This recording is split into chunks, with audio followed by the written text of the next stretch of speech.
நமசிவாயம். உலகம் முழுவதும் வாழக்கூடிய அன்பு பக்தர்களே அனைவருக்கும் இனிய ஆங்கில புத்தாண்டு நல்வாழ்த்துக்கள். Happy new year.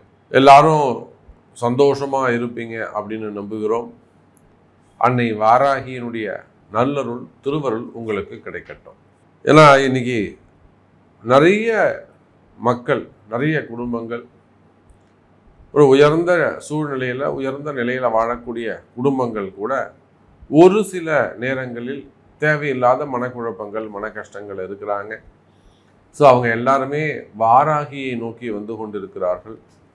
அன்னை வாராகி அவங்களுக்கு பல வகையிலும் சொல்கிறது எந்த அளவுக்கு நீங்கள் உணர முடியும் அப்படின்னு நான் நம்புகிறேன். ஏன்னா ஒரு பெரிய மனிதர்கள் கூட, பெரிய தொழிலதிபர்கள் கூட ரொம்ப சிவபக்தர்களாக இருப்பாங்க, ரொம்ப பெருமாள் பக்தராக இருப்பாங்க. சிவனை தவிர வேறு எதுவுமே வணங்க மாட்டாங்க. நானும் அப்படித்தான் இருந்தேன். ஸோ அந்த மாதிரி அன்பர்கள் கூட இப்பொழுது ஒரு பிரச்சனைன்னு வந்தோடனே வாராகி முடிச்சு கொடுக்குறாங்கன்னே ரொம்ப நம்புகிறாங்க. அதே போல் இந்த வருடம் முழுவதும் உங்களுக்கு சிறப்பான முறையில் அமையட்டும். முதல் மாதம் ஜனவரி மாத ராசி பலனை தான் நாம் உங்களுக்கு பார்க்க போகிறோம். ஸோ இந்த சொல்லக்கூடிய ராசி பலன்கள் அப்படியே உங்களுக்கு வருடம் முழுவதும் சுப பலனாக மன மகிழ்ச்சியோடு, மன நிம்மதியோடு, எந்த விதமான தொந்தரவுகளும் இல்லாமல், அதே சமயத்தில் ஒரு வளர்ச்சி உள்ள ஆண்டாக உங்களுக்கு அமைய வேண்டும் என்று நான் என்னுடைய பராசக்தியாக இருக்கக்கூடிய வாராகியை பிரார்த்திக்கிறேன். ஜெய் வாராகி. ஜனவரி மாதத்தை பொறுத்தவரையிலும் மேஷ ராசிக்கு அதிபதியாக இருக்கக்கூடிய காலபுருஷனுக்கு முதல் அதிபதியாக வரக்கூடிய செவ்வாய் பகவான் கடகராசியில் இருக்கின்றார். அதில் இதுவரை நம்ம செவ்வாய் பகவான் அதிச்சாரம் அடைஞ்சு நம்ம பார்த்தது இல்லை. ஆனால் இந்த மாதம் மிதுனத்துக்கு போயிட்டு திரும்பவும் கடகத்துக்கு வரார். செவ்வாய் அஸ்தங்கமாகி நம்ம பார்த்துருப்போம். ரொம்ப ரேர் வக்ரமாகி பார்க்கறது. புதுசாக இப்போது அதிச்சாரத்தையும் நாம் பார்க்குறோம். அப்போது காலபுருஷனுக்கு முதல் கிரகமாக இருக்கக்கூடிய செவ்வாய் கடகத்திலும், 5ஆம் அதிபதியாக வரக்கூடிய காலபுருஷனுக்கு 5வது வீடு சூரிய பகவான், நவ கிரகங்களுக்கு தலைவனாக விளங்கக்கூடியவர் மகர ராசி மற்றும் கும்ப ராசியிலும் அதே சமயத்தில் ஒரு முக்கியமான கிரக சேர்க்கை இங்கே நடக்க போகுது. ஒரு முக்கியமான கிரக சேர்க்கை இங்கே நடக்குது. என்னன்னு பார்த்தீங்கன்னாக்கா, சூரியன், சுக்கிரன், சனி. ஜனவரி ஒரு 16 தேதிக்கு மேலே எப்போ உங்களுக்கு தை மாதம் பிறக்குதோ அப்போது கும்பத்துக்கு உங்களுக்கு சுக்கிரன் மேலே போயிடுறார், சனியோடு சேர்ந்து கொள்கிறார். அப்போ இந்த சனி சுக்கிரன் சேர்க்கை அது ஒரு அபரிமிதமான ஒரு வளர்ச்சி. சனியும் சுக்கிரனும் பகை கிரகங்கள், ஒன்றுக்கு ஒன்று பிடிக்காது. சனியுடைய கும்பராசி வீடு சுக்கிரனுக்கு பகை வீடு. ஆனாலுமே கூட இங்க அந்த சனி சுக்கிரன் சேர்க்கை, அதே போல ராகு சுக்கிரன் சேர்க்கை இந்த ஜனவரி மாதத்தில் ஏற்படுகிறது. இதெல்லாம் வச்சு தான் நாம் உங்களுக்கு பலன் சொல்ல போறோம். அப்போ அதே போல ராகுவும் கேதுவும் எப்பொழுதும் போல உங்களுக்கு மீனம் மற்றும் கன்னி ராசியில் அமைந்திருக்கிறார்கள். பொதுவாக இந்த வருடம் முழுவதும் 12 ராசி அன்பர்களுக்கும் மிக சிறப்பான முறையில் வாழ்க்கையில் நீங்கள் நினைத்தது எல்லாம் நினைத்தபடி நடக்க போகுது. எத்தனையோ தொந்தரவுகள் அது வாழ்க்கையில் ஏற்படுது. இடர்பாடுகள், போட்டி பொறாமைகள், தொழில் சார்ந்து அல்லது உத்தியோகம் சார்ந்து, வருமானம் சார்ந்து நிறைய போட்டி பொறாமைகள் இருக்குமேயானால் அந்த தொழில் சார்ந்து, வருமானம் சார்ந்து இருக்கக்கூடிய போட்டி பொறாமைகள் எல்லாம் தானாக விலகும். இப்போ எனக்கு கூட ஒரு உதாரணத்துக்கு சொல்கிறேன். எனக்கு ஒரு போட்டி பொறாமை இருக்குது அப்படின்னு வச்சுப்போமே. தொடர்ந்து ஒரு 10 ஆண்டுகளாக அல்லது ஒரு 3 ஆண்டுகளாக எத்தனையோ ஒரு இடர்பாடு ஏற்படுதுனாக்கா அது கால நேரத்தில் ஒப்படைச்சிடும். முடிஞ்சவர்களும் நம்ம அதுக்கு போராடுவோம். போராடிட்டு வெளியில் அப்படி பார்த்து நிச்சயமாக இந்த பிரச்சனை நம்மளை விட்டு விலகும் அப்படின்னு நான் நினைக்கின்ற பொழுது, எனக்கு தெரியாமலே, என்னை அறியாமலேயே என்னை விட்டு அந்த பிரச்சனை விலகிடும். யார் பிரச்சனை பண்ணுறாங்களோ அவங்க விலகி போயிடுவாங்க. யார் பிரச்சனை செய்கிறார்களோ அந்த எதிரியானவர் தானாகவே இடத்தை காலி பண்ணிட்டு போயிடுவார். அப்படி ஒரு மிகப்பெரிய வரத்தை அன்னை வாராகி கொடுத்திருக்கிறார். அதே போல உங்க அனைவருக்குமே கூட இப்பொழுது ஏதேனும் அந்த எதிரிகளுடைய தொந்தரவுகள் இருக்குமே, ஆனால் தேவையில்லாம அதர்மமாக தங்களை துன்புறுத்துவார்களே, ஆனால் அந்த மாதிரியான பிரச்சனைகள் எல்லாம் தானா விலகி நிலையான நிம்மதி கிடைக்கக்கூடிய அற்புதமான வருஷமாகவும் இந்த அடுத்து வரக்கூடிய 12 மாதம் உங்களுக்கு அமைய போகுது. இந்த மாதத்துடைய ஹைலைட்டே பெரிய விஷயம் என்னன்னு கேட்டிங்கனாக்கா, சனி சுக்கிரன் சேர்க்கை, ராகு சுக்கிரன் சேர்க்கை மிகப்பெரிய வரப்பிரசாதமாக அமைய போகிறது என்பதை தெரிவித்துக் கொண்டு வாருங்கள் அன்பர்களே, ஜனவரி மாத ராசி பலனை பார்த்து விடுவோம்.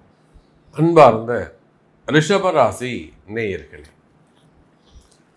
அற்புதமான யோகம் நிறைந்த மாதம். இப்பதான் வருஷம் பிறந்திருக்கு. வருஷத்துடைய முதல் மாதம்.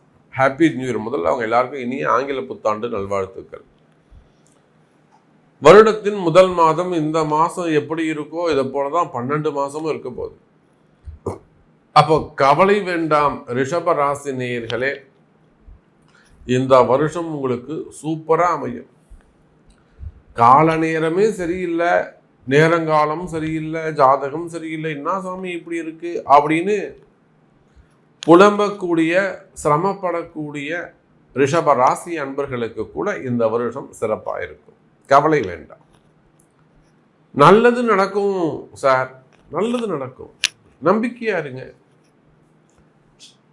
அதிலும் இந்த ஜனவரி மாசத்துல பாத்தீங்கன்னாக்கா உங்களுடைய ராசிநாதன் சுக்கிர பகவான் ராசிக்கு 9வது வீட்டில் போய் உட்காந்துருக்கார், பாக்யஸ்தானத்தில் அமைந்திருக்கிறார். இந்த ஜனவரி மாதம் ரிஷபத்துக்கு நல்லா இருக்கும்னு நீங்க எப்படி சாமி சொல்றீங்க? ஏதோ வருஷத்துல முதல் மாதம் பிறந்திருக்கு, அவங்க நல்லா இருந்துட்டு போட்டு ஒரு மங்கள வார்த்தை சொல்லுவோமே, ஒரு வாழ்த்தி வைப்போம் அவங்கள, அவங்க இந்த மாதம் ஒரு இந்த செய்தியை கேட்டு அவங்க சந்தோஷமா இருக்கட்டும் அப்படின்னு ஒரு நல்ல எண்ணத்தில் நீங்க சொல்றீங்களா அப்படின்னு கேட்டாக்கா அதுவும் உண்டு. ஆனால் அதை தாண்டி ரிஷபராசி நேயர்களே, கிரக அமைப்புகளின் பிரகாரம் உங்க ராசிநாதன் சுக்கிர பகவான் ராசிக்கு 9வது வீடாகிய பாக்கியஸ்தானத்தில் அமைந்திருக்கிறார். இதை விட சிறப்பு என்ன தெரியுமா? சுகஸ்தான அதிபதியாக வரக்கூடிய சூரியன். சார் சூரியன் சுக்கிரன் பகை கிரகங்கள் சார். ஆமா தெரியும் சாமி உங்களுக்கு. சூரியன் சுக்கிரன் பகை கிரகங்கள், ஆனாலும் அவர் 4ஆம் அதிபதியாகி அந்த 4ஆம் அதிபதி 9வது வீட்டில் உட்கார்ந்துருக்கார். யாருக்கு? ரிஷபராசிக்கு.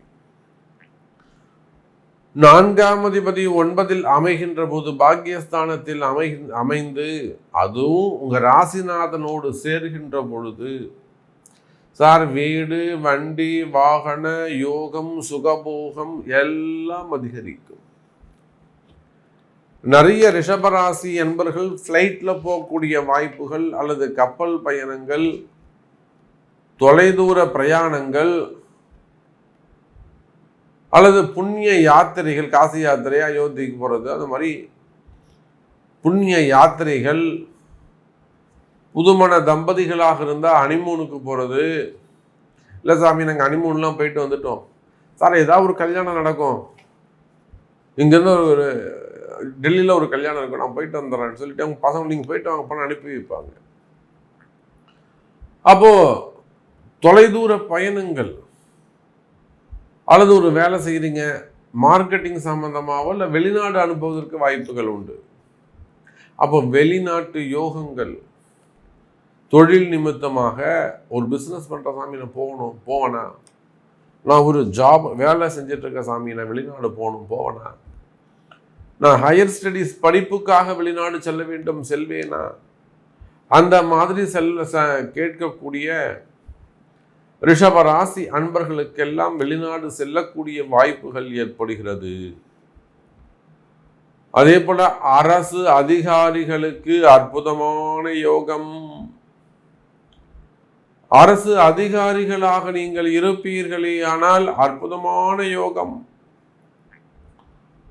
ரொம்ப உயர்ந்த பதவிகள், அதிலும் குறிப்பா வேலையில் ஏதேனும் பிரச்சனைகள் இருக்குமே ஆனால், அல்லது வேலையில் ஏதேனும் என்கொயரிகள் இருக்குமே ஆனால், அல்லது பொதுவாகவே ரிஷபராசி என்பர்களே நீங்கள் அரசு அதிகாரிகளாக இருந்தாலும், அல்லது பிரைவேட் ஜாபாக இருந்தாலும், உள்நாடாக இருந்தாலும், வெளிநாடாக இருந்தாலும், அரசியல் தலைவர்களாக இருந்தாலும், அரசியலில் ஈடுபட்டிருந்தாலும், மீடியா துறை, ஆன்மீகம், மடாதிபதிகள், ஆன்மீக பெரியோர்கள், அதே போல சினிமா துறையை சார்ந்தவர்கள், மீடியா துறையை சார்ந்தவர்கள், ஏன்னா சுக்கிரன், ராகு சுக்கிரன், அதெல்லாம் நம்ம கவனிக்கணும்.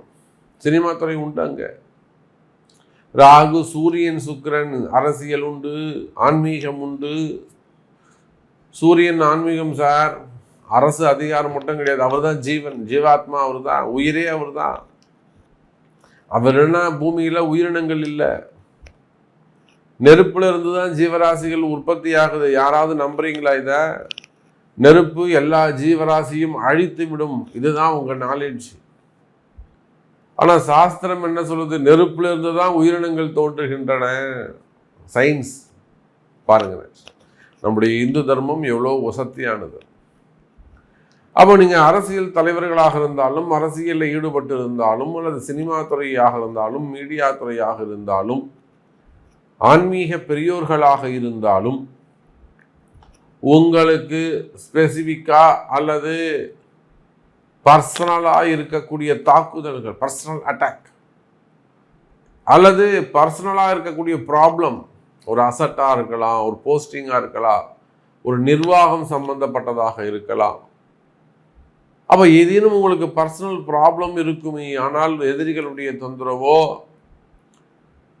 பதவி போட்டிகள், தொழில் போட்டிகள், தொழில் எதிரிகள், உத்தியோகம் போட்டிகள், உத்தியோக எதிரிகள், ப்ரமோஷன் சம்பந்தப்பட்ட போட்டிகள், இவையெல்லாம் இருக்குமே ஆனால் இவையெல்லாம் விலகி நல்ல முறையில் நீங்கள் ஜெயிக்கக்கூடிய மாதமாக இந்த மாதம் அமைகிறது ரிஷப ராசி நேயர்களே. அதே போல நிறைய இடதோஷங்கள், செய்வினை கோளாறுகள் நாம பார்க்குறோம். நிறைய பூமி தோஷங்கள், வீடோ, விவசாய நிலங்கள், கம்பெனிகள், ஒரு வருமான தடை இருக்குமே ஆனால் அந்த வருமான தடை விலகும். அதே போல இடதோஷங்கள், பூமி சம்பந்தப்பட்ட தோஷங்கள் விலகும். எனதருமை ரிஷப ராசி நேயர்களே, ராகு சுக்கிரன் தொடர்பு திருமண வாழ்க்கையில், அது கணவன் மனைவியாக இருக்கலாம், காதலர்களாக இருக்கலாம், வேலை செய்கிற இடத்துல பழகக்கூடியவங்களாக இருக்கலாம், வெளியே சொசைட்டியில் பழகக்கூடியவங்களாக இருக்கலாம், அல்லது உங்கள் இடத்துல ராகு சுக்கிரன், இதை இப்படியும் சொல்லலாம், கணவன் மனைவி, உங்களிடத்தில் ஏதேனும் மனக்கசப்புகள், கருத்து வேறுபாடுகள் இருக்குமே ஆனால் அந்த கருத்து வேறுபாடுகள் விலகி, அல்லது செய்வினையோ, வயசியம், அந்த மாதிரி ஏதேனும் ப்ராப்ளம், பிளாக் மேஜிக் சம்மந்தப்பட்ட ப்ராப்ளம் இருக்குமே ஆனால் அவையெல்லாமும் விலகி, என் பொண்டாட்டி தான் எனக்கு முக்கியம், என் வீட்டுக்கார் தான் எனக்கு முக்கியம், என் குடும்பம் தான் எனக்கு முக்கியம்னு வந்து ஒன்றிணையக்கூடிய காலம். இப்போ பிரிந்த உறவுகள் மீண்டும் ஒன்று சேரக்கூடிய காலம் ரிஷப ராசி நேயர்களே. அதே போல சாமி எல்லாம் உங்களுக்கு கொடுத்துருப்பார். பணபலம், படைபலம், ஆள்பலம் எல்லாம் சாமி உங்களுக்கு கொடுத்துருப்பார். ஆனால் அதில் ஏதேனும் ஒரு பிள்ளைகளுக்கான விஷயமா இருக்கலாம், ஏதேனும் ஒரு குறையும் சாமி கொடுத்துருப்பார். எனக்கு எல்லா வசதி வாய்ப்புகளும் இருக்கு சாமி, எனக்கு I have every thing, I have hall, but I have a small problem, trouble, ஒரு சின்ன பிரச்சனை, இல்லை சின்ன குறை இருக்குது சாமி, எனக்கு பணம் காசுக்கு குறைவு இல்லாமல் சின்ன குறை இருக்குது, என்ன குறை? அதுதான் கால நேரம், அதுதான் கிரகம், அதுதான் தெய்வம். அப்படியே ஒரு மனக்குறை உங்களுக்கு இருக்குமே ஆனால் எல்லாமும் இருந்து ஒரு சிறு குறை உங்களுக்கு இருக்குமே, ஆனால் அந்த சிறு குறையை கூட விலக்கி அந்த குறையும் நிவர்த்தி செய்யக்கூடிய மாதமாக இந்த மாதம் அமைகிறது. அப்ப உங்களுடைய குறைகள் நீங்கி நிறைவான வாழ்க்கை. அதனாலதான் நான் பதிவின் தொடக்கத்துல சொன்னேன், நிலையான நிம்மதியான வாழ்க்கையை தரக்கூடிய முதல் மாதமாக இந்த மாதம் அமைகிறது எனதருமை ரிஷப ராசி நேயர்களே. அப்போ வருமானம் சிறப்பாக இருக்கும், தொழில் அமைப்புகள் சிறப்பானதாக இருக்கும், தொழில் முன்னேற்றங்கள் இருக்கும், வேலை உத்தியோகம் சிறப்பானதாக இருக்கும், புதிய வேலை வாய்ப்புகள் கிடைக்கும், தை பிறந்திருக்கு, திருமண யோகங்கள் கிடைக்கும், திருமண வாழ்க்கை சிறப்பாக இருக்கும், குழந்தை பாக்கியம் உள்ளிட்ட குடும்ப அமைப்புகள் சிறப்பானதாக இருக்கும். இப்படி பல்வேறு வகையிலும் இந்த ரிஷபராசி அன்பர்களுக்கு ஜனவரி மாதம் கை கொடுக்கக்கூடிய மாதமாக அமைகிறது என்பதை சொல்லிக்கொண்டு மீண்டும் வேறொரு அற்புதமான பதிவில் உங்களை சந்திக்கிறேன். நன்றி. நமச்சிவாயம். ஜெய் வாராகி. ஜெய் ஜெய் வாராகி.